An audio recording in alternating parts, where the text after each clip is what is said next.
Hello everyone, welcome back to our channel. In today's video, I'm going to show you how to use one WhatsApp account in two mobile. It's a very simple and easy process, and I'm going to guide you through how to do it. Let's get started. First of all, on your phone, make sure that you've already installed the WhatsApp app, launch the app, and make sure that you are logged in with your account.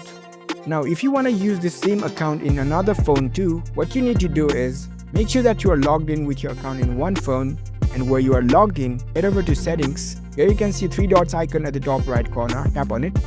Now select link devices from here and choose this link a device option. Now it will open the camera app to scan the QR code. Now on your other phone, launch the WhatsApp on other phone. And over here, don't provide any phone number. Instead, at the top right corner, you can see three dots icon, tap on it. Now select link as companion device. It will generate a QR code for you. Now you need to scan this QR code from your previous phone, and you will be able to log into the same WhatsApp account from two different phones. So that's it. That's how you can use one WhatsApp account in your two phones.